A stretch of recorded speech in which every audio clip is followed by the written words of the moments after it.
మన ప్రభువు రక్షకుడు యేసుక్రీస్తు వారి పరిశుద్ధమైన నామములో కూడి వచ్చిన మీ అందరికీ నా హృదయపూర్వకమైన వందనాలు. ఎలా ఉన్నారు? బాగున్నారు అందరూ? ప్రార్థన చేస్తున్నారా? సాటర్డే ఈవినింగ్ సర్వీస్ గురించి మీ తోటి సహోదరులకు చెప్తున్నారా? ప్రతి వారం చెప్తూ ఉంటాను. మీతో పాటు బయట వాళ్ళు అవసరం లేదు, రెగ్యులర్గా చర్చకు వచ్చే వాళ్ళు ఒకరికొకరు పురుగొలుపుకొని దేవుని సన్నిధి తీసుకురావటం మీకు ఆశీర్వాదము. అదేవిధంగా వచ్చేవారు కూడా ఆశీర్వాదం.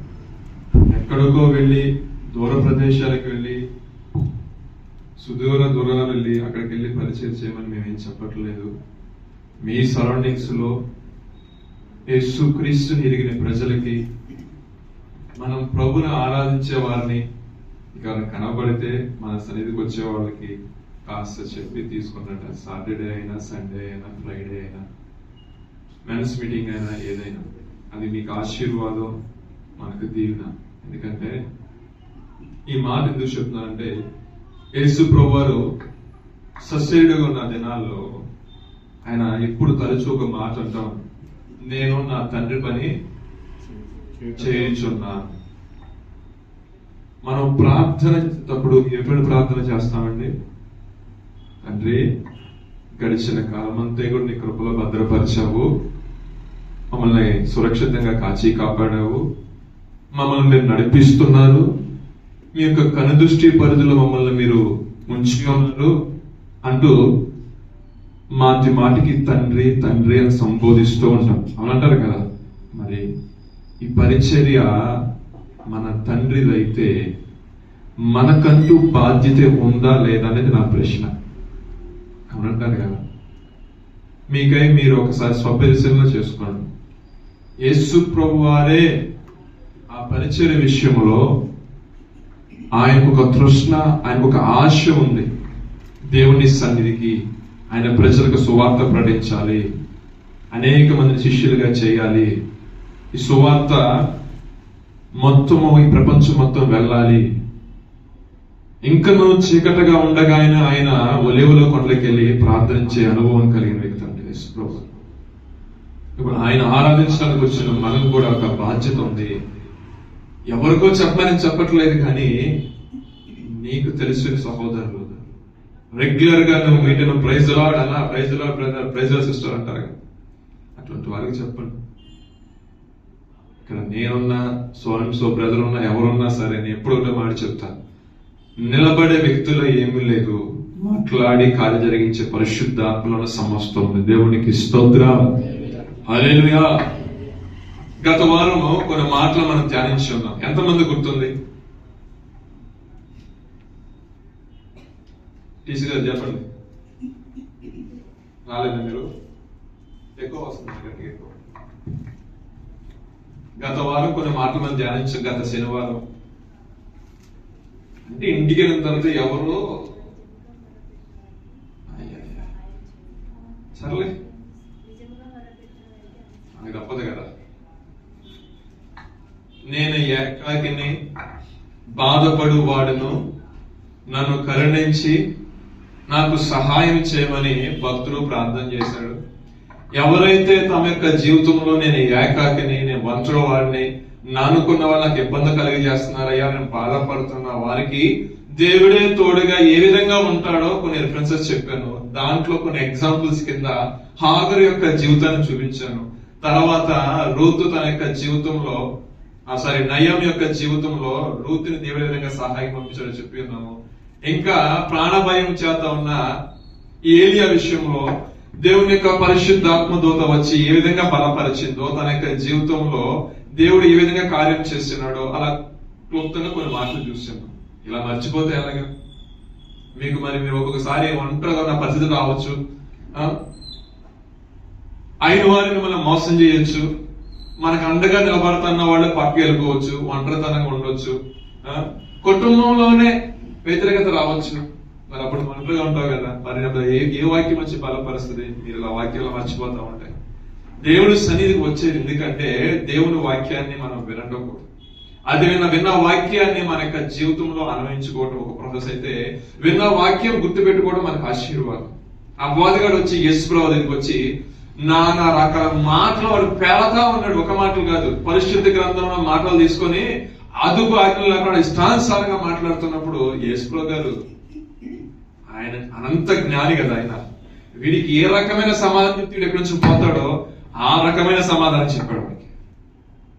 మరలా తన యొక్క పరిచయలు ఎక్కడ కూడా వచ్చి శోధించినట్లేదు, ఆయన వంతుగా ఉండి ప్రార్థన చేస్తున్నాడు. సో నా ప్రియ సహోదరి రాత్రికాల సమయంలో చెప్పే విషయం ఏంటంటే, వాక్యము విని వెళ్ళిపోవటం కాదు, కానీ ఆ విన్న వాక్యము మనము ఈ రోజు వచ్చి వాక్యం విని వెళ్తున్నాం కదా, అట్లీస్ట్ మనము బెడ్ మీద పడుకున్న తర్వాత అయినా ఒక 2 నిమిషాలు ఆ వాక్యాన్ని మీరు ధ్యానం చేసుకోండి. ఈ యొక్క 2 పాయింట్లు నేను అన్నయ్య కవర్ చేసింది, ఇంకొక 4 పాయింట్లు కవర్ చేస్తే బాగుంది కదా, ఇంకా 4 మాటల్లో ఇక్కడ దేవుడు ఇలా ఉంది కదా అని మీరు ఎప్పుడు ధ్యానిస్తారో ఆ రోజున మీ జీవితంలో అద్భుతం స్టార్ట్ అవుతుంది. అర్థమవుతుందని నేను చెప్పాను.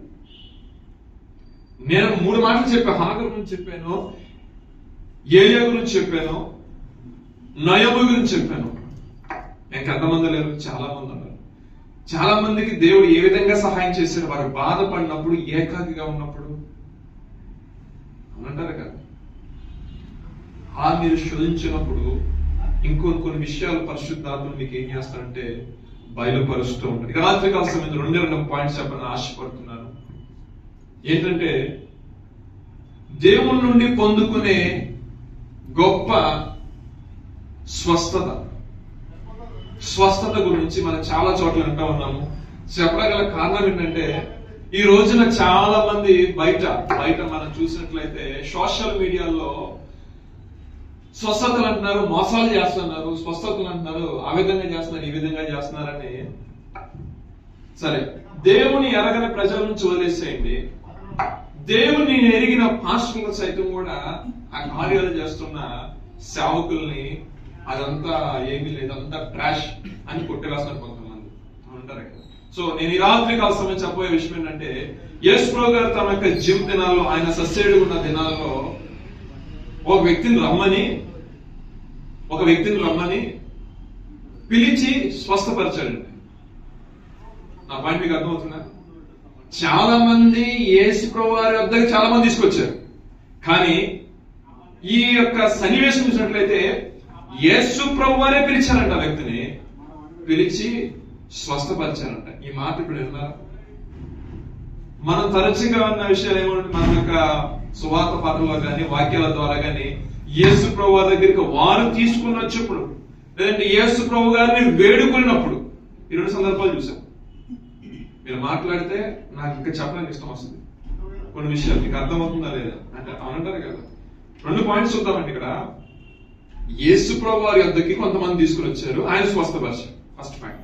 2, యేసు ప్రభు గారు సస్యలుగా ఉన్న దినాలలో యేసు ప్రభు గారి యొద్ద కొంతమంది వెళ్ళారు.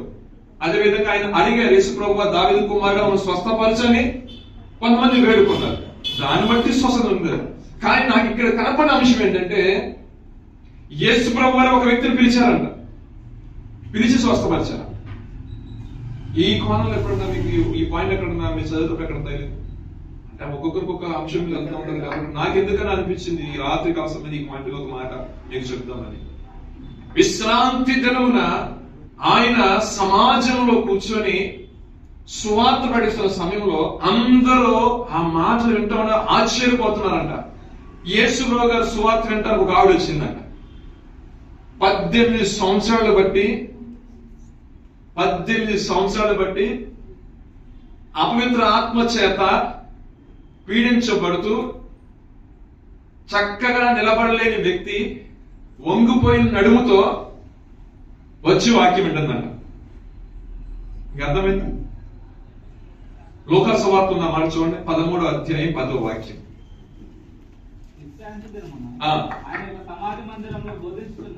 బోధించున్నప్పుడు 18 ఏండ్ల నుండి బలహీనపరచు దయ్యము ఒక స్త్రీ అచ్చట నుండెను. ఆమె నడుము వంగిపోయి ఎంత మాత్రము కూడా చక్కగా నిలబడలేక ఉండెను. యేసు ఆమెను చూచి దేవునికి స్తోత్రం, హల్లెలూయా. ప్రభు అంటున్నాడు, అమ్మా తల్లి ఇట్లా అన్నాడు. అంతే ఒక మాట చదవండి. నీ బలహీనత నుండి విడుదల పొంది ఉన్నావని ఆమెతో చెప్పి, దేవునికి స్తోత్రం. ఆ క్షణానే చదవండి చెప్పి ఆమె మీద చేతులు ఉంచగానే చక్కగా నిలవబడి దేవుని మహిమపరిచెను. దేవునికి స్తోత్రం. చూడండి, ఇక్కడ 2 సందర్భాలు ఉన్నాయి. యేసు ప్రభు వారు పిలిచారంట. యేసు ప్రభు వారు ఏం చేశారంటే ఆమె యొక్క తల మీద ఆయన యొక్క 2 చేతులు ఉంచారంట. తర్వాత జరిగిన విషయం ఏంటంటే దేవుని మహాకృపను బట్టి ఆమెకి గొప్ప స్వస్థత కలిగింది. అయితే ఎన్ని సంవత్సరాలు బట్టి ఈమె బాధపడుతుందండి? ఇంచుమించు 18 సంవత్సరాల బట్టి బలహీనత చేత బాధపడుతుంది అమంటారు కదా. ఇప్పుడు ఒక పాయింట్ వెళ్ళి మరి వద్దాం. నేను అడిగే మాట ఏంటంటే, బలవంతుడెవడు, బలహీనుడెవడు?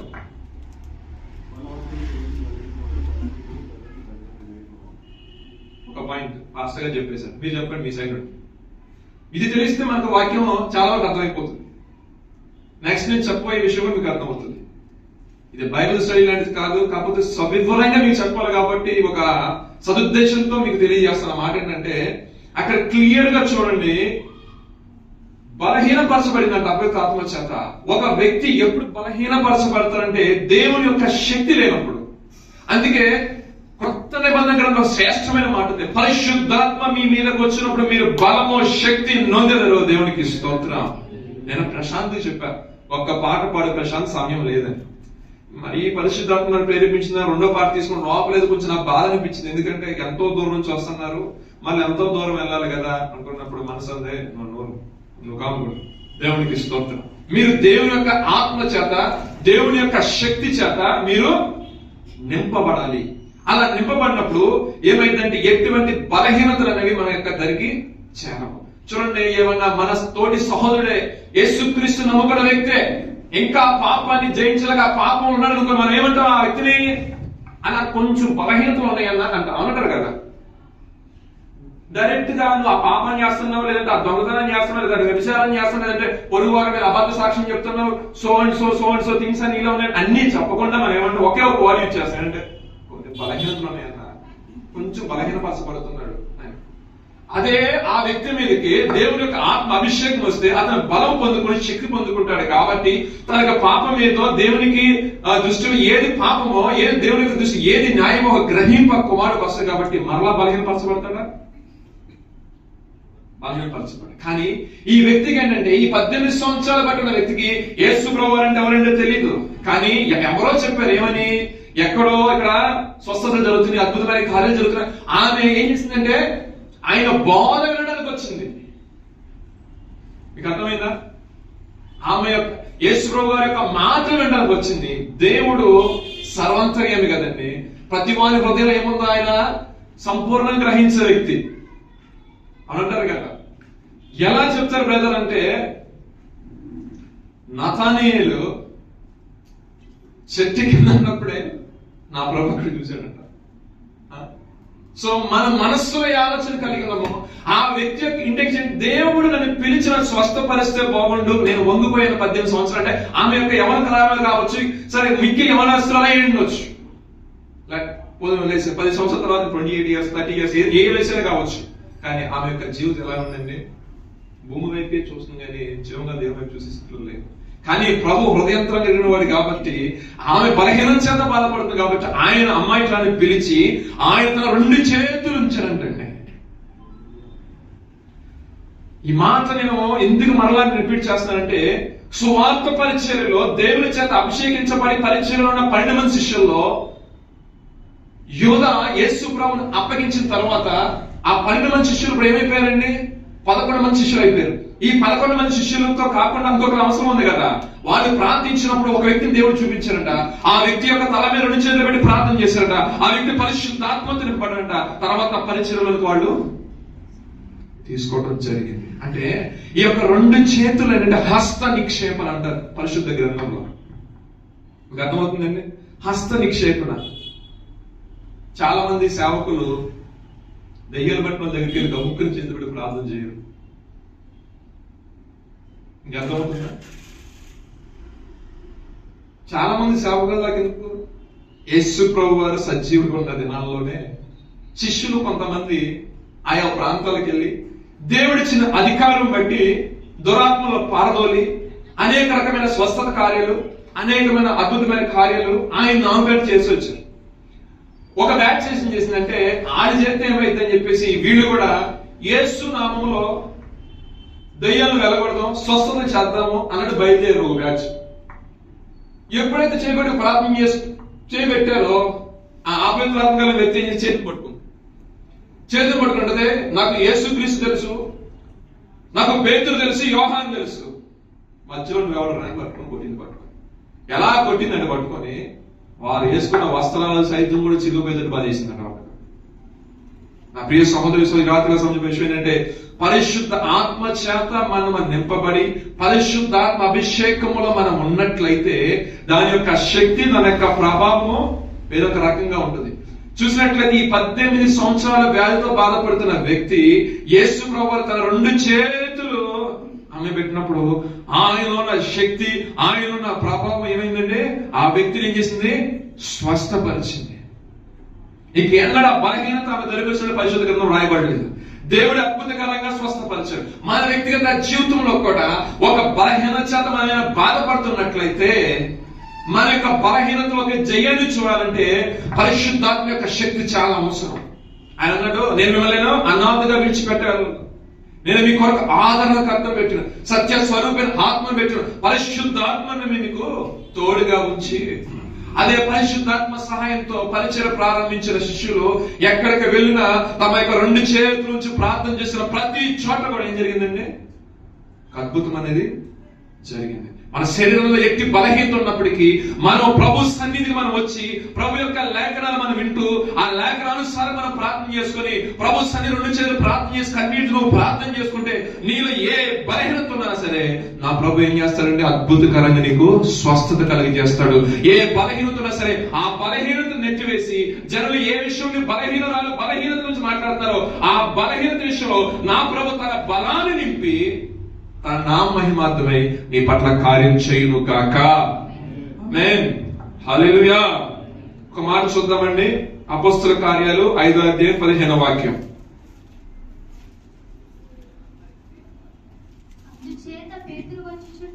అందుచేత పేతురు వచ్చుచుండగా జనులు రోగులను వీధిలోనికి తెచ్చి వానిలో ఎవని మీదైనను నీడ అయినను పడవలనని మంచముల మీదను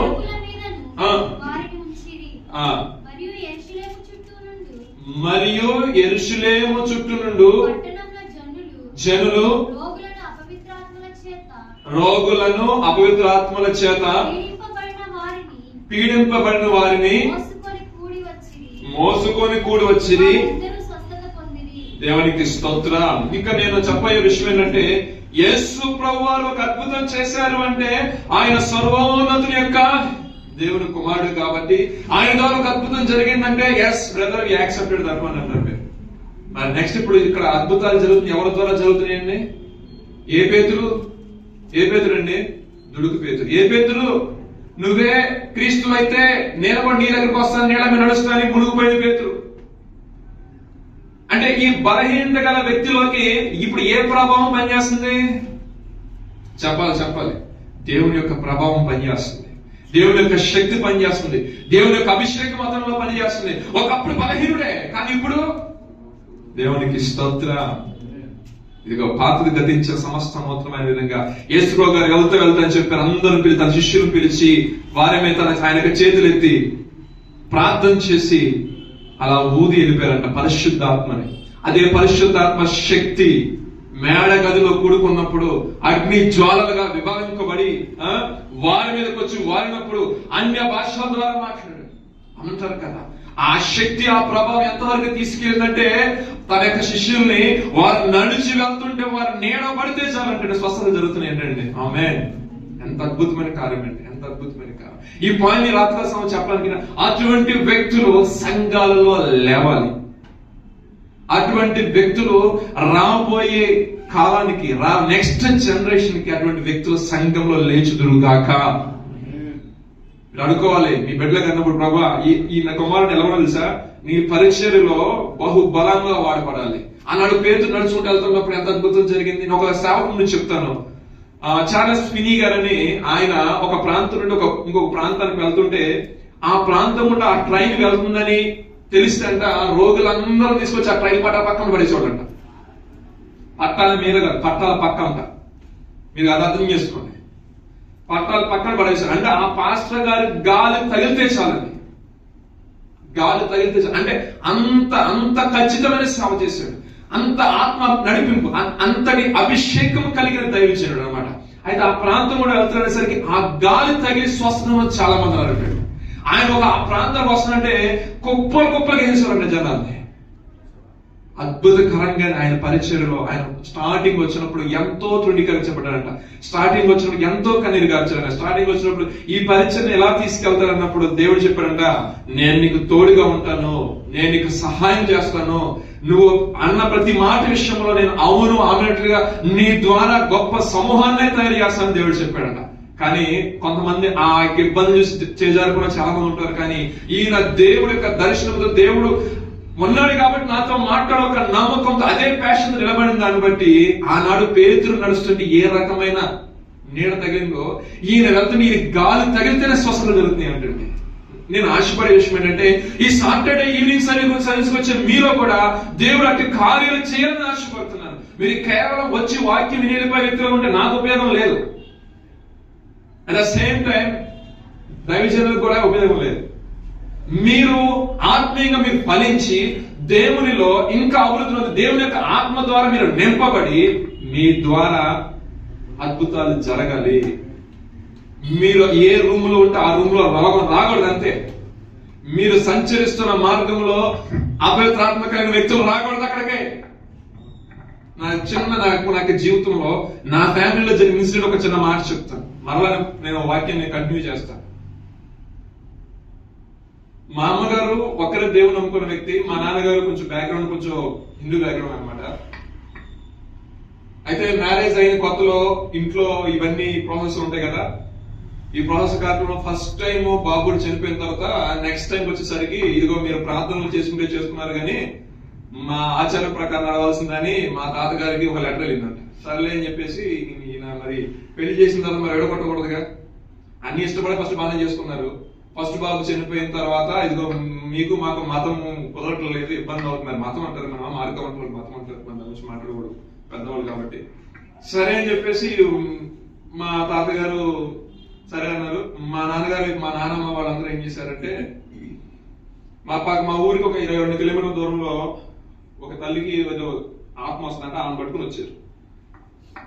మా అమ్మగారికి ఏమో అడ్డపక్క గదిలో మా అమ్మగారు ఉన్నారు, ఇటు పక్కనే ఉంది.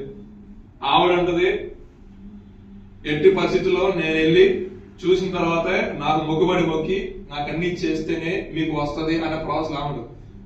ఇప్పుడు మా నాన్నమ్మ ఏంటంటే ఇప్పుడు మా అమ్మగారిని తీసుకుని వెళ్ళి ఆమె దగ్గర తీసుకెళ్లి ఆమెకు దండం పెట్టించి ఆమెకి ఒక సేవాసం ఇస్తే మనకు మంచి జరిగిద్దని మా నాన్నమ్మ గారి నమ్మకం. మా అమ్మగారిని నేను చిన్నప్పటి నుంచి అది ఎప్పుడో వదిలిపెట్టి వచ్చేసాం కదా, 40 సంవత్సరాల క్రితం వదిలిపెట్టి వచ్చేసాం. మా నాన్నగారు వదిలేశారు దాన్ని, మరలా కూడా దాంట్లోకి వెళ్తాం ఎందుకా అని మా అమ్మగారు సందిగ్ధం పడుతూ అలా గోడ తిరిగి కన్నీటితో ప్రార్థన చేసుకుంటా ఉంటే మా నాన్నమ్మ పిలిచి రావట్లేదని చెప్పేసి ఎక్కడున్నా ఆమె బయలుదేరి నేనే మాట్లాడితే నీకు కోడతా అని చెప్పి గబ వచ్చే వ్యక్తి అలా గడప మీద కాలు పెట్టిందండి. ఇప్పటికి నేను ఆ విషయం నేను దేవుడు కార్యం చేసే నా కుటుంబంలో జరిగిన సన్నివేశం చెప్తాను. గడప అట్టపక్క కాలు పెట్టిందే గాని గదిలోకి వెళ్ళలేకుండా అక్కడే విరగబడి పడిపోయింది. అది చూసిన మా వాళ్ళు, మా నాన్నమ్మ, మా తాతయ్య గారు మా కోళ్ళ నమ్ముకున్న దేవుడే గొప్ప దేవుడు అని చెప్పేసి వాళ్ళు నెక్స్ట్ వీక్ అలా ఇంటి పక్కన ఉన్న పెంటుకూ సంఘానికి వచ్చి బాప్తిసం తీసుకొని వాళ్ళు దేవుడి మహాకృపను బట్టి వాళ్ళు దేవుని యొక్క సిద్ధపరిచిన ప్లేస్లకు వాళ్ళు వెళ్ళిపోవడం జరిగింది. దేవునికి స్తోత్రం. హల్లెలూయా. నేను ఇక్కడ చెప్పబోయే విషయం ఏంటంటే నీవు శక్తి కలిగి నీవు దేవుని ఆధారపడి నీకు ఇష్టం లేని క్రియల దగ్గరకు వస్తున్నప్పుడు నా ప్రభు పాదాల చెంత నుండి నా ప్రభుకి నీ యొక్క విషయాన్ని చెప్పినప్పుడు ఎట్టి విధమైన అపవిత్రాత్మకమైన వ్యక్తులైనా సరే ఈ యొద్దకు ఆయన రానివ్వడం అంతే. అది దేవుని యొక్క శక్తి. ఈ రోజు మీ మధ్యకు వచ్చి వాక్యం ప్రకటిస్తున్నామంటే మేము మా కనులారా చూచి మా చేతితో తాకి ఆ యొక్క జీవితం అనుభవించిన వ్యక్తులం కాబట్టి ఈరోజు రోషంగా దేవుని గురించి మేము ప్రకటిస్తున్నాం. మీకు అర్థమైందనుకుంటా. కనులారా చూసి వ్యక్తిగత జీవితాల్లో దేవుని యొక్క వెలుగులు మేలు అనుభవించి ఇప్పటికి మా యొక్క జీవితంలో పోరాటాలు లేవంటే లోక సంబంధమైన శరీర సంబంధమైన పోరాటాలు చాలా వస్తూ ఉంటాయి. కానీ అట్లా నేను ఫోకస్ చేయను. ఎందుకంటే ఈ లోకంలో మేము ఏం తీసుకురాలేదు, ఏమి తీసుకుని పోలేదు. అంతే, యాత్రికులు ప్రయాణికులు అంతే. సో ఉన్నంత కాలము సమాధానంతో నాలుగు దేవుని మాటలు చెప్పారు. ముందు దేవుడు లెక్క అడుగుతాడు. కనీసం మంచిగా జాబ్ చేసుకుంటే మంచి డిజిగ్నేషన్ మంచి జాబ్ ఇచ్చాను, వంటకు అన్ని ఇచ్చారు అబ్బాయి, కనీసం 4 మాటలైనా సరే నా బిడ్డలో చెప్పాం వాక్యం కూర్చొని ఎక్కడ ఉంటుంది దేవుడు.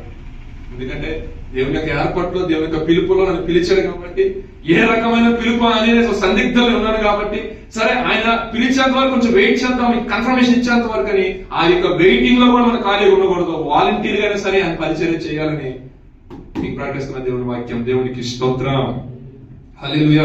నేను ఆశపడేది ఏంటంటే ఆనాడు యేసుప్రభువు గారు ఆయన యొక్క వెళ్ళిపోతుండగానే మీరు సర్వ సృష్టికి వెళ్ళి సువార్త ప్రకటించండి, నమ్మిన వారికి బాప్తిస్మం ఇవ్వండి, ఇదిగో ఇక్కడ సూచక్రియలు మీ ద్వారా జరుగుతాయి అన్నప్పుడు వారు విశ్వసించారు కాబట్టి దేవుడు అద్భుతకరంగా వాడుకున్నాడు. ఆనాడు ఉన్న దేవుడు ఈనాడు ఉన్నాడు, రేపు ఉంటాడు. ఆయన నిన్న నేడు నిరంతరం ఏకరీతిగా దేవుడు నేను ఎక్స్పెక్ట్ చేసేది ఏంటంటే నీవు కూడా ఆయనలో ఒక శిష్యుడిగా, ఆయన కుమారుడిగా, నేనైతే శిష్యులని ఎప్పుడు చెప్పనండి, ఆయన బిడ్డగా మీరు మార్చబడండి. ప్రభా ఆనాడు యేసు ప్రభు మీద ఎట్టి ఆత్మను కుమ్మరించవు, ఇదిగో తండ్రిని పిలుస్తున్నారు ప్రభా, నాకు ఆ భారం ఉంది, నాకు కూడా ఆ ప్యాషన్ ఉంది ప్రభా, నన్ను కూడా ఆత్మతో అభిషేకించు.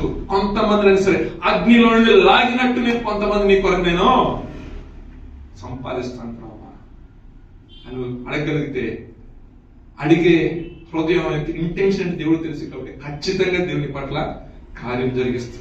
నేను ఆశపడుతున్నాను నిన్న గాస్పెల్ చర్చిలో వ్యక్తులు ప్రార్థన చేస్తే స్వస్థతలు జరగాలి.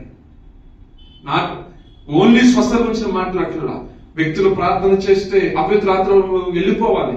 ఇక్కడ ఉన్న వ్యక్తులు ప్రార్థన చేస్తుంటే ఎటువంటి బంధకాలను ఇబ్బందులైనా సరే ప్రక్షాళన అయిపోవాలి. వ్యక్తులు ప్రార్థన చేస్తుంటే అద్భుతాలు సంఘాలలో జరగాలి. అటువంటి సంఘముగా ఎన్ఆర్ గాస్పెల్ చర్చ్ ఉండాలి. అదే విధంగా ఇక్కడ వస్తున్న ఈ ప్రత్యేక యవనస్తులు కూడా ఒక రోషం కలిగి క్రీస్తు కొరకు నేను జీవించాలి. ఎంతకాలం బతుకుతాను ఏంటో మనకు తెలియదబ్బా. జీవించినంత కాలం అయినా సరే ప్రభువుని మహిమపరచడానికి నా యొక్క దేహం ఉండాలి, నా యొక్క జీవితం ఉండాలి అని ఒక కమిట్మెంట్ ఉన్నట్లయితే నువ్వు ఆయన మహిమపరచాలని కోరుకున్నావు కాబట్టి మంచి పేరును, మంచి ఖ్యాతిని, మంచి ఘనతను నా ప్రభువే నీకు కలుగు చేయును గాక. ఆమేన్. 2 విషయాలు మీకు చెప్పాను. ఫస్ట్ విషయంలో యేసు ప్రభువుగా చేసిన స్వస్థత, రెండో విషయంలో పేతురుని దేవుడు ఏ విధంగా ఎన్నిక లేని పేతురుని, భయపడి వెళ్ళిపోయిన పేతురుని, మరలా చేప పట్టుకున్న ఆ స్థితిలోకి వెళ్ళిపోయిన వ్యక్తి. అంటే మనము కూడా కొన్నిసార్లు భక్తిలోకి వస్తాం, బాప్తీసం తీసుకుంటాం, అమ్మో ఈ భక్తి మనం చేయలేము, అమ్మో ఈ ఇబ్బందులను ఎంత నీతిగా, ఎంత నిజాయితీగా, ఎంత జెన్యూన్ గా ఉండడం మన వల్ల కాదు, సమస్తం కోల్పోతున్నా మనం మౌనం ఉండడం అబ్బో మన వల్ల కాదు, లోపల నరాలు తెగిపోతా ఉంటాయి, అబ్బబ్బబ్బ ఈ భక్తి మన వల్ల కాదు అని కొన్నిసార్లు విడిచిపెట్టేసి ఉండొచ్చు. ప్రభు అంటాడు నిన్న ఈ రోజు రమ్మంటాడు, మళ్ళీ రమ్మంటాడు. ప్రభు రా, నీ బలహీనతలో నీకు స్వస్థత కలిగి చేస్తా, నీ బలహీనతలో నా బలం అనుగ్రహిస్తా. 18 సంవత్సరాలు బాధపడుతున్న వ్యక్తిని చూసే దేవుడు రమ్మంటున్నాడు. ఈ రాత్రి కాసం ప్రభు నేను రమ్మంటున్నాడు. ఒకవేళ ఆ జీవితం వదిలిపెట్టామో, ఒకప్పుడు భక్తిని మంచి ప్యాషన్ గా స్టార్ట్ చేసి చల్లారిపోయి కాముకున్నాను అనుకోవచ్చు. నాకు వయసు అయిపోయింది కదా, నేను ఆల్రెడీ 30 దాటేసాను, 40 దాటేసాను, 50 దాటేసాను, 60 దాటేసాను. నో, ఎనీ టైం ఆయన రెడీ నిన్ను ఆయన పరిచయం కొరకు వాడుకోవటానికి. నీకు ఇష్టం ఉండాలి.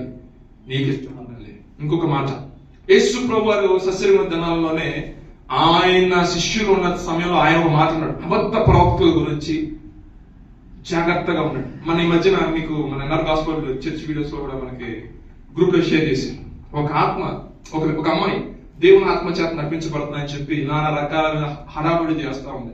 అలా వెళ్ళిపోయి అలా కొంతమంది అలా క్రాప్ చేసి అటువంటి చూడండి, వివేచించండి ఏది దేవుని యొక్క ఆత్మ, ఏది దేవుని యొక్క ఆత్మ కాదు, మీకు ఈజీ తెలిసిపోతుంది. అది మీకు వివేచనగా రావాలంటే ఒకటి అంటాను, అయ్యా మాకు ఇది ఎలా సాధ్యం అన్నప్పుడు అది ఉపవాసం ద్వారానే అన్నాడు. ఏదైనా సరే చనిపోయిన ఆ వ్యక్తిని ఇలా లేపినప్పుడు, దయ్యం పట్టిన వాళ్ళని లేపినప్పుడు, చాలా శిష్యులు ఉన్నప్పుడు ఆయన ఒకటే ఒక మాట, ఇది ఉపవాసం చేతనే. ఒక విషయం మీకు ముందులకి కన్ఫ్యూజన్ రావట్లేదు. ఉపవాసం ప్రార్థన చేయి. ప్రభు ఖచ్చితంగా ఎన్ని రోజులు ఉపవాసం అని అంటారు కదా. ఇక్కడైతే మీరు ఇప్పుడు చూస్తలేదు అనుకోండి, బిఫోర్ అంటే నా స్వార్థంగా ఒక మాట చెప్పాలి.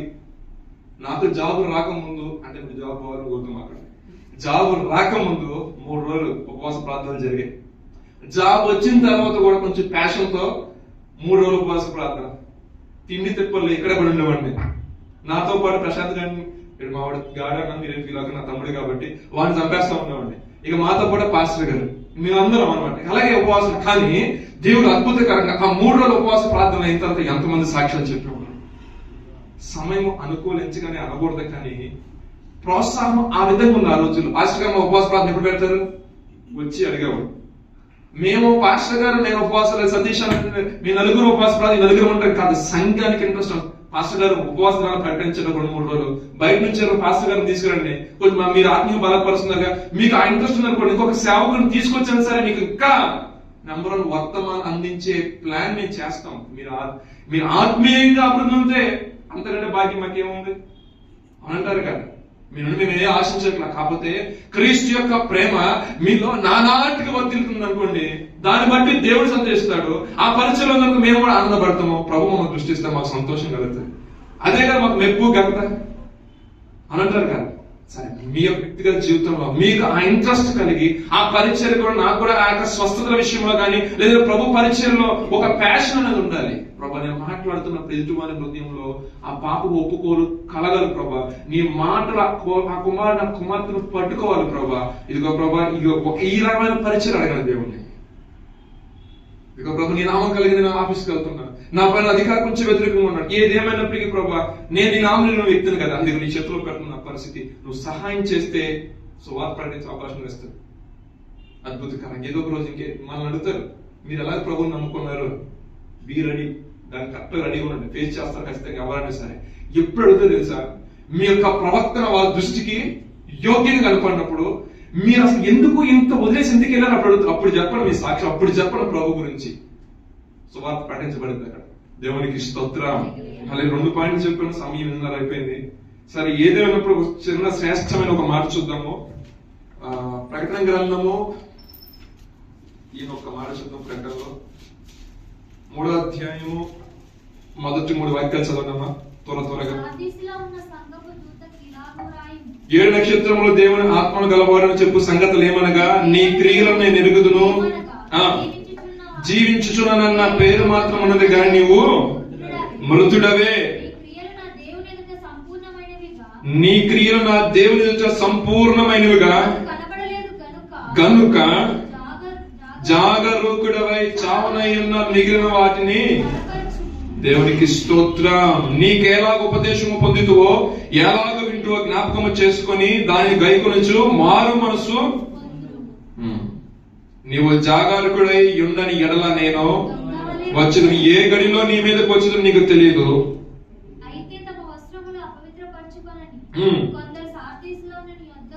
చాలండి, చాలు. ఇక్కడ చూసినట్టు ఒక మాట నేను జ్ఞాపించాలని ఆశపడుతున్న సమయం ఉంటే నెక్స్ట్ వీక్ మనం మళ్ళీ ధ్యానిద్దామండి. నీ క్రియలు నా దేవుని సంపూర్ణమైనవిగా నాకు కనబడటం లేదు. అంటే మన క్రియలు అనేవి ఆయన ఎదుట ఎలా ఉండాలంటే సంపూర్ణమైనవిగా, పరిశుద్ధంగా. యవనస్తుమైన మనము మన యొక్క వ్యక్తిగత జీవితంలో రెగ్యులర్ లైఫ్ లో సరి చేసుకోవాల్సిన ఇవేనండి. అంటే ఒక ప్రత్యేకమైన ఒక నాజీరు వ్రతం లాగా, అంటే దాన్ని ఎలా చేయాలంటే ఒక ప్రతిష్ఠత కలిగిన వ్యక్తి వలె నువ్వు సమాజంలో జీవించినట్లయితే మీరే కదా నాకు సాక్షులు అన్న మాటను మన సార్థకతం చేసిన వ్యక్తులు అంటారు కదా.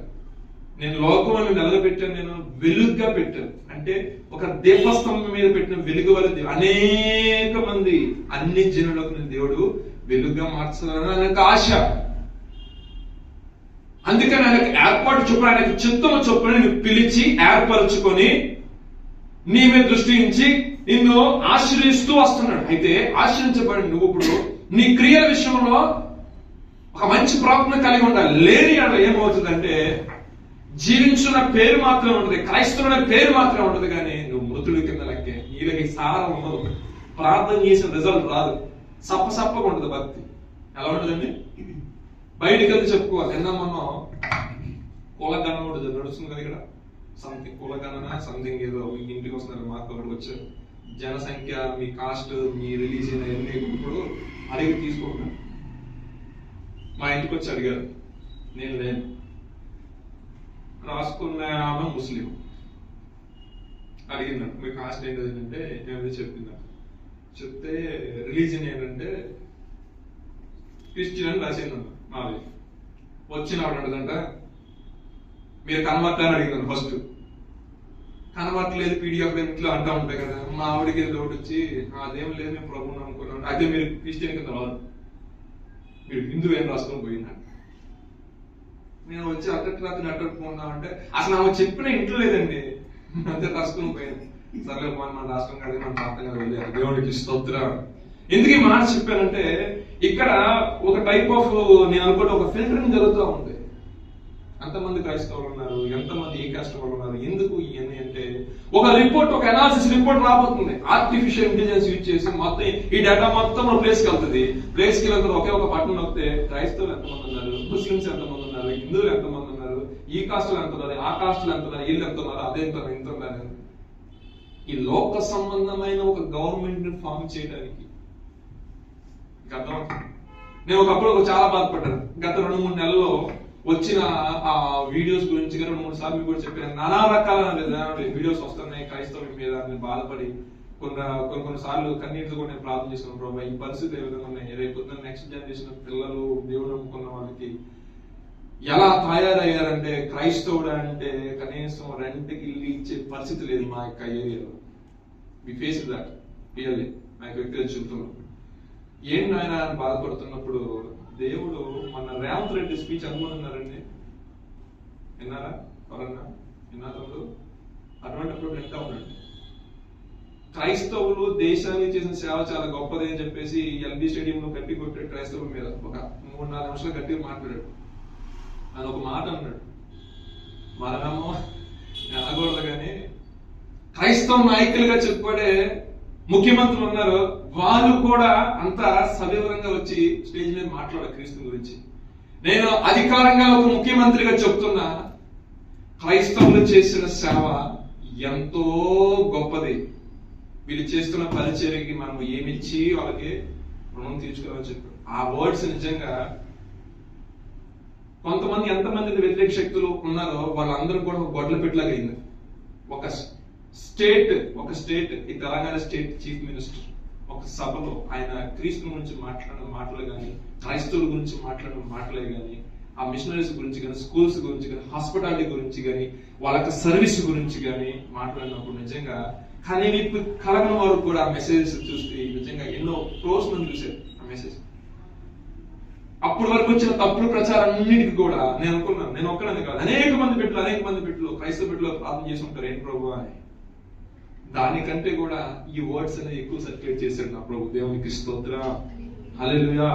చూసారా, మనం ఒక విషయంలో మనం ఆలోచించాలి ఏంటంటే, మనము ప్రభు విషయంలో ఆలోచిస్తే ప్రభు మన విషయంలో ఆలోచిస్తాం. ఇక్కడ ఏంటంటే ఏ విషయంలో కూడా మన జాగరూకుడిగా ఉండకూడదు. ఏ విషయం మన క్రియల విషయంలో జాగరూకుడిగా ఉండకూడదు. ఆశ్రయించబడిన తర్వాత మరి ఎక్కువ భక్తి చేయాలి. చాలా మంది రాజులు తమ సింహాసనాన్ని అధిష్ఠించిన తర్వాత భ్రష్టులు అయిపోయి ఉన్నారు.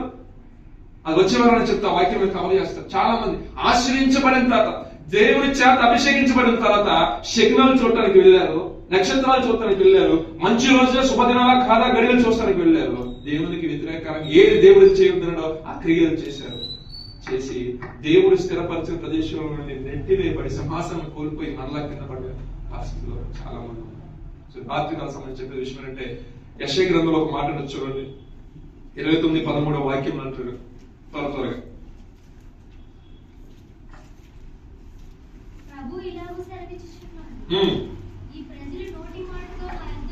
నోటి మాట చేత నా యొద్దకు వచ్చుచున్నారు, పెదవులతో నన్ను గణపరుస్తున్నారు, కానీ తమ హృదయములు ఎవరికి?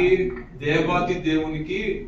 అంటే వీరు సంఘానికి వస్తున్నారు, పాటలు పాడుతున్నారు, ఆరాధన చేస్తున్నారు, వాక్యం వింటున్నారు, కానీ వారి హృదయం ఎక్కడ ఉంటుందండి? ఆయనకి దూరంగా ఉంటుంది. హృదయం దూరంగా ఉంటే అర్థం చేసుకునే ప్రభు ఏం మాట్లాడుతున్నా వాళ్ళకి అర్థం కాదు. మీరు యవనస్తులు కాబట్టి మీ వర్షంలో చెప్పాలి, మీ వర్షంలోనే. మన తల్లిదండ్రులు ఎంతగానో మనం ప్రేమిస్తారు కదా, వారి దగ్గర కూర్చొని మాట్లాడుతున్నప్పుడు వారు మాట్లాడే మాటలు మనకి ఎంత చెప్పినా అది మన ఆ హృదయం అనేది మనకు దగ్గరగా ఉంటుంది కాబట్టి, మనం ప్రేమించారు కాబట్టి, మన హృదయ ఆలోచన వారి హృదయ ఆలోచన ఒక రకంగా ఉంటాయి కాబట్టి వారు ఏ చెప్పి మన మైండ్కి ఎక్కుతుంది. నాన్న చెయ్యొద్దురా. ఫాదర్ ఉన్నప్పటికీ కూడా అమ్మ మరింత సన్నిహితంగా ఉంటుంది కాబట్టి నీకు ఎవరైనా ఎక్కువ ఇష్టం అంటే మా అమ్మే అంటారు ఎవరని. ఎందుకని? తండ్రి కంటే తల్లి మనకి చాలా క్లోజ్ గా ఉంటుంది ప్రతి విషయంలో. డాడీతో మాట్లాడాలన్నా మన ఫస్ట్ ఇక్కడ అడ్వకేట్ ఎవరో అమ్మే. మనం చేసిన తప్పులు మొత్తం భుజాన్ని వేసుకొని వెళ్ళి మళ్ళీ అది ఏదో చిన్నపిల్లలు ఏదో కూడా చేసేలే వదిలేయా అని చెప్పి ఇంట్లో మళ్ళీ ఆ హస్బెండ్ కన్విన్స్ చేసి నాన్న కన్విన్స్ చేసి సర్లే పోనీ మళ్ళీ ఇవన్నీ కూడా రేపు పొద్దు మళ్ళీ ఏమైనా వచ్చి తిట్లు మళ్ళీ ఏమి అన్ని ఏమే. అదే ఆమెకు దూరంగా, తల్లికి దూరంగా, ఆమె హృదయానికి దూరంగా ఉంటున్నప్పుడు ఆమె యొక్క బాధ కదా మనకు అర్థమైందండి.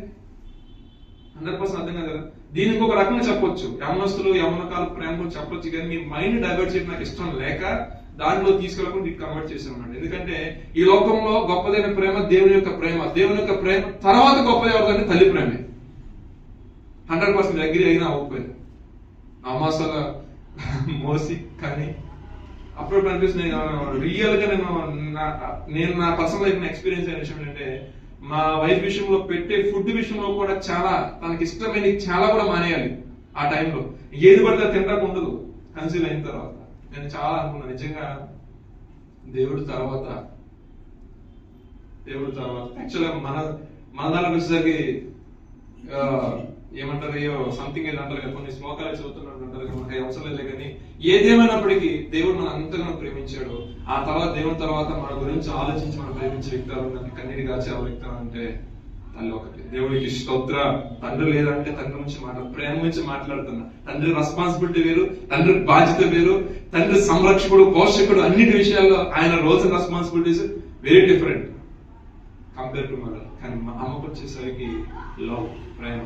ఆ ప్రేమ ఉంది కాబట్టి మన వెనకేసుకొస్తుంది. ఆ ప్రేమ ఉంది కాబట్టి ఇక్కడ నా ప్రభు అంటే నా మాట అంటే, మీరు వస్తున్నారు మాట్లాడుతున్నా గణపరుస్తున్నారు, మీ హృదయం నాకు, మరి నీ హృదయం ఎప్పుడైతే దగ్గరికి వస్తుందో తండ్రి యొక్క ప్రేమ ఏంటి నువ్వు అర్థం చేసుకుంటావు. నీ హృదయం అనేది ఆయన దగ్గర రావాలి, కుమ్మరించాలి ఆయన సన్నిధిలో. ఆయన నీ పట్ల కలిగిన ఆలోచనలు నువ్వు ఏం చేయాలంటే పరీక్షించి పరిశీలన చేసి ఆ యొక్క గ్రంథాలు చదివి అసలు ఏమై ఉన్నాడు, ఆయన మన నుంచి ఏం ఎక్స్పెక్ట్, ఆయన ఇంటెన్షన్ ఏంటి, మా ఇంటెన్షన్ ఎరిగిన దేవుడు ఆయన నా నుంచి ఏం ఎక్స్పెక్ట్ చేస్తుంది, నేను ఎలా ఉండాలి నా తండ్రి కోరుకుంటున్నాడు, నేను ఎలా చేస్తే నా తండ్రికి నచ్చుతుంది.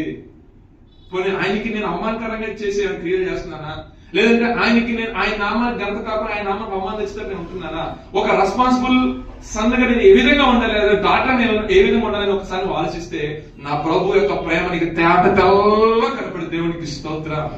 హల్లెలూయా అన్నాడు. మీ హృదయాన్ని మీరు దూరం పెట్టుకుని మాట్లాడండి. హృదయాన్ని అనే పలక మీద ఆయన వాక్యాలు మనం రాసుకోవాలి, దాన్ని ధ్యానించాలి. అప్పుడు ఆయన ప్రేమ మనకి అర్థం. చివరగా ఒక్క మాట, హెస్కేలు 37:1-14 చూసినట్లయితే దేవుని యొక్క ఆత్మ, చదవండి. నరపుత్రుడా ఉండగా ఇవన్నీ మనకు తెలిసిన విషయమే. ఎముకలతో నిండి ఉన్న లోయలోకి తీసుకుని వెళ్ళి ఆయన ప్రవచించమన్నప్పుడు ఆయన చూసి ఈ ఎముకలు బతుకుతాయా అంటే అయ్యా నీకే తెలుసు అన్నప్పుడు ఆయన కొన్ని మాటలు అక్కడ వాడతాడు. అక్కడ నేను సమయం లేదు కాబట్టి కంక్లూడ్ చేసేస్తాను. 8:30 క్లోజ్ చేయాలి, 9 అయిపోయింది. ఎందుకంటే నాకు ఉండాలి కదా, మన ఇంటి టైం చెప్పి అంత తీసుకోవడం బాగోదు కాబట్టి. సో అందరూ తెలిసిన విషయమే. అయితే దేవుడు అంటున్నాడు విశ్వాసంతో ప్రవచించాడు. అంతే, విశ్వాసంతో ఆయన చెప్పిన మాట ప్రకారం ప్రవచించినప్పుడు ఆ ఎముకలకి ఏం జరిగిందండి, మాంసం వచ్చింది, నరాలు వచ్చాయి, అంతా బాగా, దాంట్లో జీవాత్మ లేదు. మరల నరపుత్రుడా ప్రవచించాడు. పరిశుద్ధాత్మ చేత నింపబడి ప్రవచించినప్పుడు వారిలోకి జీవాత్మ వెళ్ళింది అంటుంది. జీవాత్మ వెళ్ళి గొప్ప సైన్యంగా మార్చబడింది. ఈ రాత్రి కాల సమయంలో చెప్పే విషయం ఏంటంటే, దేవుని యొక్క సన్నిధికి వస్తున్న నీ మీద, దేవుని యొక్క సన్నిధి యొక్క ప్రసన్నత నీ మీద ఉంటుంది కాబట్టి, దేవుని యొక్క అభిషేకం నీ మీద ఉంటుంది కాబట్టి, దేవుని యొక్క నడిపింపు నీ మీద ఉంటుంది కాబట్టి నువ్వు చాలా జాగ్రత్తగా ఉండాలి. జాగరూకుడైన ఉండకూడదు. నీ క్రియల విషయంలో సంపూర్ణత కలిగిన వ్యక్తిగా నువ్వు జీవించినట్లయితే అట్టి ఆత్మ నడిపింపు దేవుడు నీకు ఇస్తాడు. మృతుల సైతము కూడా నువ్వు లేపే శక్తిని ఇస్తాడు. నువ్వు ప్రార్థన చేసి అద్భుతం చేస్తాడు. ఏ విషయంలో నీ కుటుంబ విషయం ఎక్కడ మొరపెట్టిన విషయంలో ఖచ్చితంగా జయాన్ని చూసేటట్లు దేవుడు నీ పట్ల కార్యము జరిగిస్తాడు. ఆయన యందు విశ్వాసం ఉంచి ఆయన ఆత్మచేతను నడిపించబడి ఆయన యొక్క విశ్వాసం నడిచినట్లయితే ఇటు కార్యాలు నీ ద్వారా దేవుడు జరిగిస్తాడు. విశ్వసించి మనం ముందు అటువంటి వ్యక్తులు, అటువంటి నాకు ఇంట్రెస్ట్ నాకుంది ప్రభా, అటువంటి ప్యాషన్ నాకుంది ప్రభా, అటువంటి క్రియలు నేను నీ ద్వారా చేయాలని ఆశపడుతున్నాను. జీవించే ఎంతకాలం ఇక భూమి మీద ఆయుష్కాలం ఎంతో తెలియదు కానీ ఉన్న అంతవరకైనా సరే ప్రభా, కనీసము ఏదో ఒక దాంట్లో ఒక అనువుగా ఒక నక్షత్రం లాగా చక్కగా నేను మెరవాలి ప్రభా. బుద్ధిమంతులైతే ఆకాశ మండలంలో జ్యోతి వల్ల లేఖనం సెలవిస్తుంది కదా ప్రభా. నేను దాటి నా యొక్క జీవిత యాత్ర ముగించి వెళ్ళిపోయినా నా నెక్స్ట్ జనరేషన్ నా బిడ్డలు ఏం చెప్పాలండి, నా తల్లి గారికి ఇటువంటి పరిచయం చేశారు, నా తండ్రి గారికి ఇటువంటి ఆత్మ నడిపింపు ఉంది, ఇదిగో అటు క్రియలు. ఏదో ఒక రోజు మన బిడ్డలో ఒక తప్పు పైన వారి దేవుడు పిలిచినప్పుడు ఒక మాదిరిగా మనం ఉంటారు కాబట్టి ప్రభు ఆనాడు నా తండ్రికి నడిపించిన దేవుడు ఇది నన్ను నడిపిస్తాడు. ఈ రోజు మనకున్న విశ్వాసం ఏంటి? యేసు ప్రభు గారు నడిపించిన దేవుడు మనం నడిపిస్తాడు, అది ఆయన శిష్యులు నడిపించిన దేవుడు మనం నడిపిస్తాడు. ఈ రోజు మీకు ప్రకటిస్తున్నాను నేను నాకున్న ఒక గురి ఏంటంటే ఆయన నడిపించిన దేవుడు నన్ను నడిపిస్తాడు. నన్ను వాడుకుంటున్న దేవుడు రేపు నిన్ను కూడా వాడుకుంటాడు. దేవునికి స్తోత్రం. ఇవాళ మీకు నేను నలుగురికి చెప్తున్నానేమో, మీరు రేపు 40,000 మంది చెప్తారేమో, 40 లక్షల మంది చెప్తారేమో. దేవుని యొక్క పిలుపు, దేవునికి ఏర్పాటు ఎవరి పట్ల ఏమన్నా ఎవరికి గుర్తించలేదు. అది ఒక రాత్రిలోనే అయిపోతుంది. అభిషేకించాడు దావీదుని, సింహాసనం కూర్చోబెట్టి, ఎవరికి తెలియదు. అద్భుతకరంగా శాసనాలు మార్చేశాడు నా ప్రభు. మొదటిగా ఇక సమీపించింది. ఉపవాసంలో ఒక పక్కన ఆయన కొరకు ఏర్పడిన ఒక వ్యక్తి ప్రార్థన చేశారు. దేవుడు అద్భుతకరంగా ఉరికి తప్పించాడు, ఘనత వైపు నడిపించాడు. ఎవరు ఊహించలా. సో రాత్రికి రాత్రి శాసనాలు మార్చబడిన ప్రభు జాగరూకుడే కూడా ఉండకుండా 10 మంది కన్యకలు ఏ విధంగా అయితే బుద్ధి కలిగిన కన్యకలు అంట వారు తమతో పాటు ఏం తెచ్చుకున్నారండి? నూనె తెచ్చుకున్నారు. అంటే ప్రార్థన. ఒకవేళ చెప్పాలంటే చాలా మంది చాలా రకాల ఆత్మ దేవుడు వాక్యమైన సంభవిస్తారు కానీ నేనంటాను ఆయన రాక ఆలస్యమైందని చెప్పేసి కొంతమంది నిద్రపోయారంట. అవునా కదా? కొంతమంది ఏం చేశారు? మెలుకుగా ఉన్నారట. మెలుకుగా ఎప్పుడైతే ప్రభు తట్టాడు వెంటనే వెళ్ళిపోయారు. నిద్రపోయిన వాళ్ళు దిగులు అయిపోయింది, వెళ్ళిపోయి దిగులు ఆగిపోయి. ఇక్కడ మెలుకువ అంటే పరిశుద్ధ గ్రంథం సెలవిస్తుంది, మీరు ఎల్లప్పుడూ మెలుకువ కలిగి ప్రార్థన చేయండి. సమయం అనక అసమయం అనక ప్రార్థన చేయండి. ఏం ప్రార్థన చేయాలి బ్రదర్ అంటే, జాషు బ్రదర్ గురించి ప్రార్థన చేయి, ఫిలిప్పై గురించి ప్రార్థన చేయి, సతీష్ గురించి ప్రార్థన చేయి, రుద్ర గురించి ప్రార్థన చేయి, శాంత గురించి ప్రార్థన చేయి, కుసుమ గురించి ప్రార్థన చేయి, ఎఫ్సివర్ గురించి ప్రార్థన చేయి, బోర్డు ప్రార్థన, దేశం గురించి ప్రార్థన చేయి, మన మోడీ గారి గురించి ప్రార్థన చేయి, రేవంత్ రెడ్డి గురించి ప్రార్థన చేయి, అటు చంద్రబాబు నాయుడు గురించి ప్రార్థన చేయి, రాష్ట్ర నాయకులు చాలా మంది వాళ్ళ గురించి ప్రార్థన చేయి, బార్డర్ లో సెక్యూరిటీ కాస్తున్నారు, జవాన్లు ఉన్న వాళ్ళ కోసం ప్రార్థన చేయి, దేశ రక్షణ యాంగం ఉంది దాని నుంచి ప్రార్థన చేయి, భారతదేశం ఉన్నత స్థితిలో ప్రార్థన చేయి. నా భారతదేశంలో ప్రభు సువార్త విరిగా ప్రకటించబడుతుంది కాబట్టి ఇంకా అనేక మంది దేవుడి వాక్యం తెలుసుకోవాలి ప్రభు. ఇది మతం కాదు, ఇది మార్గము, ఇది జీవం కాదు, దేవుని యొక్క వాక్యం. అనేక మంది ఒక స్పష్టత ప్రార్థన చేయి, ఆశలు ప్రార్థన చేయి. దేవుని ఆత్మతో నింపుతాడు నేను. నడవడం కొంతకాలం పెళ్లి కాలేదు, ఇంకా పెళ్లి అయితే భార్యను సంతోషపెట్టారు, ఇంట్లోకి ఏం తీసుకురావాలి, ఏం చేయాలి ఆలోచన ఉంటే ఇంకెవరు వస్తలే కదా. రోషం కలిగి జీవించండి దేవుని కొరకు. కొంత సమయం అయినా సరే ఒక ప్యాషన్, దేవుడు అద్భుతకరంగా మిమ్మల్ని వాడుకును కాక. ప్రార్థన చేసుకుందామండి.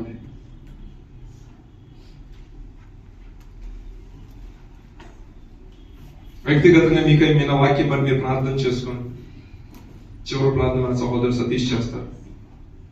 కొన్ని నిమిషం వ్యక్తిగతంగా విన్న వాక్యం బట్టి ప్రభు మా పెద్దల నుంచి వారుగా ఉన్న మా హృదయం ఉందేమో తండ్రి.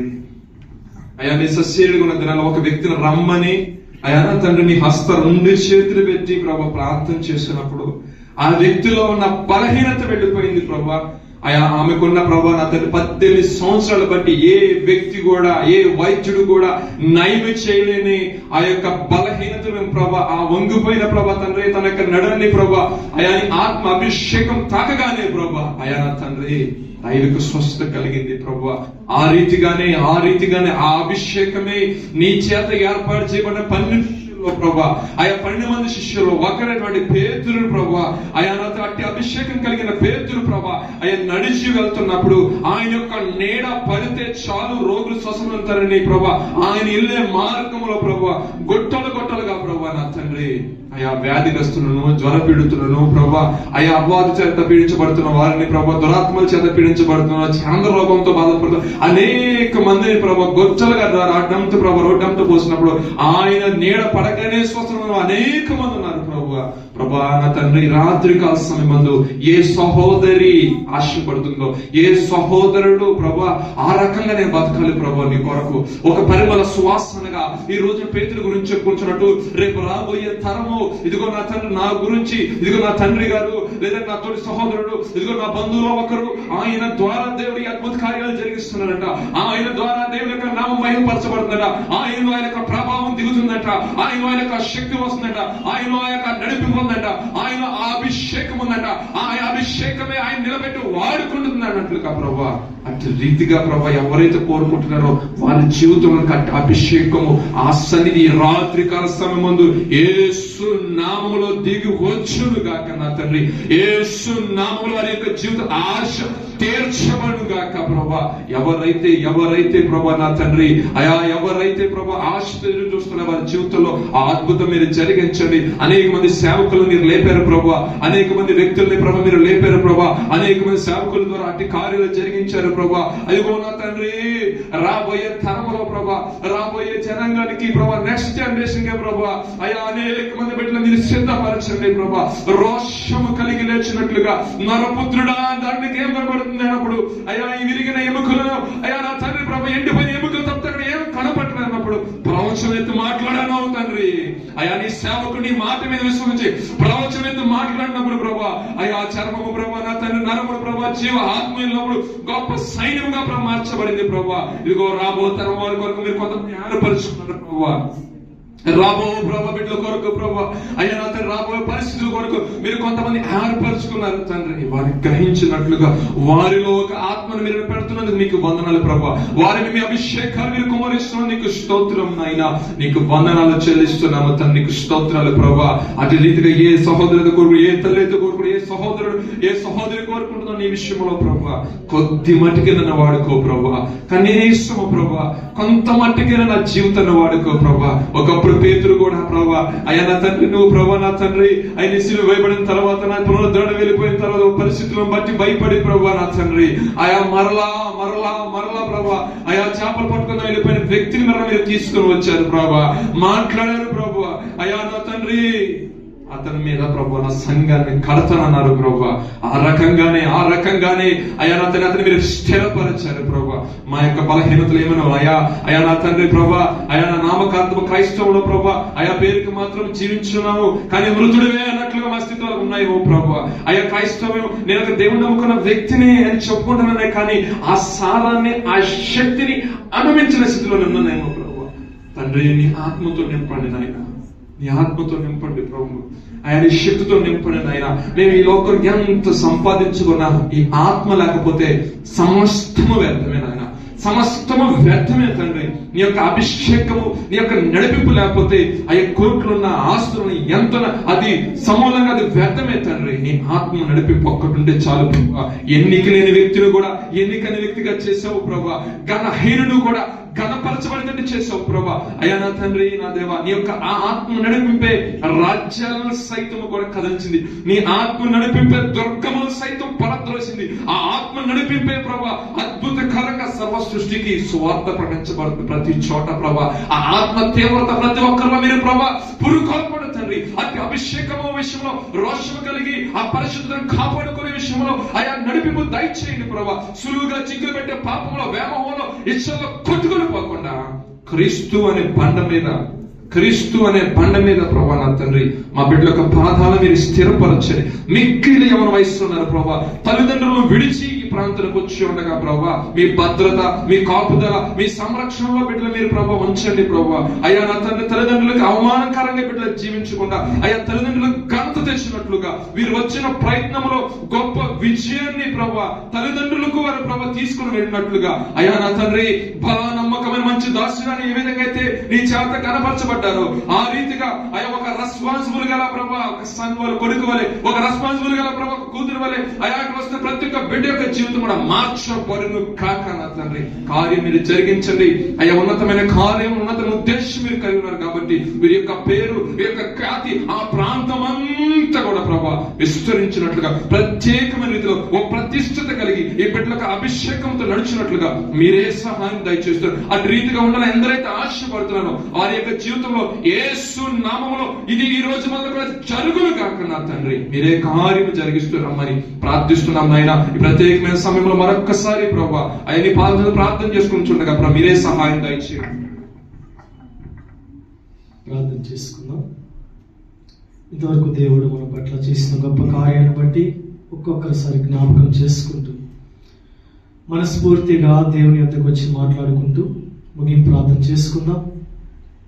ప్రేమ కలిగిన తండ్రి, దయ కలిగిన మా యేసయ్య, నీకు వందనాలు, స్తుతి, స్తోత్రాలు తెలియజేస్తున్నామయ్యా. మరి ఒకసారి రాత్రికాల సమయంలో నీ పరిశుద్ధాత్మని ద్వారా అయ్యా నీ బిడ్డ మీదకి వచ్చి మాతో మీరు మాట్లాడిన ప్రతి మాటను బట్టి నీకు వందనాలు, వేలాది కోట్లాది స్తుతులు, స్తోత్రాలు తెలియజేస్తున్నాం ప్రభువా. దేవా, ఇదిగోనైనా నీ గాయపడిన హస్తములో ఇదిగోనైనా మాకు స్వస్థతను అనుగ్రహిస్తున్న దేవాది దేవుడు నీకు స్తోత్రాలు ప్రభువా. ఇదిగో ప్రభువా, ఇదిగో భౌతికంగానే మేము అదిగోనైనా అనారోగ్యముతో ఉండగా, ఆత్మీయంగానే మేము అనారోగ్యంతో ఉండిండిగా స్వస్థతను కలుగు చేసే దేవుడు నీవే ప్రభువా. కనికరించి సహాయము దయచేయండి ప్రభువా. దేవాని బిడ్డలు నడుచుకొని వెళుతుంటేనే స్వస్థత కార్యాలు జరిగినాయి ప్రభువా. అట్టి పరిశుద్ధతలోకి మమ్మల్ని నడిపించండి అయ్యా. ఇదిగో నీ బిడ్డలు ప్రార్థిస్తూ ఉండగా ఒక్కొక్కరి మీద మీరు రాలేరు ప్రభువా. శక్తితో నింపబడ్డారు ప్రభువా. అట్టి బలమును, అట్టి శక్తిని, అట్టి అభిషేకమును మెండుగా మా సంఘానికి మీరు దయచేయండి. దేవా నీకు స్తోత్రాలు. దేవా, ఇదిగో ఈ రాత్రికాల సమయంలో ఇదిగో ఏకాంతముగా ప్రార్థిస్తున్నాం, ఏకాంతముగా మొరపెడుచున్నామయ్యా. మా సేవకులను ఒకసారి మీరు దర్శించండి. యవన కాలంలో మీరు ఎన్నుకున్నారు, సంఘములో పరిచర్య నడిపించుకుంటున్నారు, సంఘములో నిబిడలను దేవా వాక్యము ద్వారా పోషిస్తున్నారు ప్రభువా. మా సేవకులను ఇంకా అభిషేకించండి. మా సేవకుల ద్వారా ఇంకా దేవా బలమైన ఆత్మ కార్యాలు మీరు జరిగించండి ప్రభు. దానియేలు లోతైన మర్మాలు తెలుసుకున్నాడు, ముమ్మార్లు ప్రార్థన చేస్తున్నాయి. ఇదిగో అనేక మర్మాలు కూడా బిడ్డను నడిపించారు ప్రభువా. ఇదిగో మార్పు, ఇదిగో పరిచర్యలో ఎలాగ సంఘములో ఎంతో మంది బిడ్డలు దేవా మీరు వాడుకుంటున్నారు దేవా. దేవా నీకు స్తోత్రాలు. దేవా ఇదిగో ఫిలిప్పను బట్టి, ఇదిగో నేను అక్కగారిని బట్టి, అమ్మగారిని బట్టి స్తోత్రాలు. ఇదిగో జీవరత్న గారిని బట్టి నీకు వందనాలు. ఇదిగో జాషువా బ్రదర్ని బట్టి నీకు వందనాలు. భాస్కర్ను బట్టి నీకు వందనాలు. ఇదిగో ప్రశాంత్ను బట్టి నీకు వందనాలు. సుజిత్ను బట్టి నీకు వందనాలు. ఎంతో మంది దేవుడు బిడ్డలు ఆయన మీరు ఎన్నుకొని పరిచర్యలు నడిపిస్తున్నారయ్యా. ప్రతి బిడ్డను బట్టి నీకు కృతజ్ఞతలు. ఇంకా ఉన్నత పదవులతో, ఉన్నతమైన బాధ్యతలతో నడిపించండి నాయన. ఇదిగో పరిచారకులు ఎంతో మంది ఉన్నారయ్యా. మా సంఘములో పరిచారకులు లేపబడాలి, ప్రార్థనా పరులు లేపబడాలి, బాధ్యతను తీసుకోవాలి ప్రభువా. సంఘము కట్టబడాలి, సంఘము కట్టబడాలి. ప్రార్థన అనే మెట్టులతోనైనా ఉదక స్నానము జరిగించు ముందుకు వెళ్ళాలి ప్రభువా. కృపతోడుగా ఉంచండి. మా సంఘాన్ని అభివృద్ధి పరచండి. ఇదిగో బిడ్డలు మీరు అభివృద్ధి పరచమని వేడుకుంటున్నాను ప్రభువా. ఇదిగోనైనా మా యొక్క దేశంలో ఉన్న అధికారులను, మా రాష్ట్రంలో ఉన్న అధికారులను దేవ, ముఖ్యమంత్రులను, ప్రధానమంత్రిని మీరు జ్ఞాపకం చేసుకోండి ప్రభు. అయ్యా మా సంఘంలో ప్రతి బిడ్డను దేవ, రక్షణ లేని బిడ్డను మీరు దర్శించండి ప్రభువా. ఇంతకాలం నువ్వు ఇచ్చిన కృపను బట్టి వందనాలు. ఇదిగో పరిశుద్ధపు ఆదివారానికి మమ్మల్ని సిద్ధపరిచిన దాన్ని బట్టి స్తోత్రాలు. ఇంకను దేవ మేము అనుభవంగా సిద్ధపడడానికి కృప దయచేయండి. రేపటి జరగబోతున్న ఆరాధనలో మీరు తోడైనాడు అయ్యా. క్రమము కలిగి, భక్తి కలిగి, శక్తి కలిగిన బిడ్డల వల్ల మేము నడిపించబడాలి. అంటే కృప తోడుగా అయ్యా నడిపించండి. ఉదయ కాలంలోను, సాయంకాలం జరిగే ఆరాధనలోను మీరు తోడై ఉండండి. మీరు మాకంటే ముందుగా మీరు ఉండండి. మెట్టగా ఉన్న స్థలాలను మీరు సరళము చేయండి ప్రభు. తండ్రి నీకు స్తోత్రాలు. ఈ రాత్రికాల సమయంలో బిడ్డలుగా మమ్మల్ని నడిపించారు, మీకు వందనాలు. నిలబెట్టుకున్న సేవకుడు ఇంకా అభివృద్ధి పరిచి తన కుటుంబాన్ని బలపరచమని వేడుకుంటున్నాను. ఆశ కలిగిన ప్రతి ప్రాణమును తృప్తిపరచండి. ఏ అవసరముతో నిమిత్తం వచ్చారో, ఏ యొక్క అక్కరతో వచ్చారో, నీ బిడ్డలో కన్నీళ్లు కారుస్తున్నారో, బిడ్డల అవసరాలను మీరు ఎదిగించండి దేవా. నీవే తీర్చమని వేడుకుంటున్నాము తండ్రి. ఈ రాత్రంతా నీ కృపాక్షేమాన్ని, భద్రతను మెండుగా అందరి మీద దయచేయమని వేడుకుంటూ నీకే స్తుతి, నీకే మహిమ, ఘనత, ప్రభావం చెల్లిస్తూ యేసు నామంలో చిన్న ప్రార్థన సమర్పించడి వేడుకను పొంది నామ తండ్రి ఆమేన్. ప్రభు యేసు రక్తమే ఇచ్చాను, అపవాది క్రియల ప్రవశుల రక్తమే ఇచ్చాను, ప్రభు యేసు రక్తం సంపూర్ణ విచ్చము, అపవాది క్రియలంతా నాశనం కలుగును గాక. హల్లెలూయా, స్తుతి స్తోత్రం కలుగును గాక.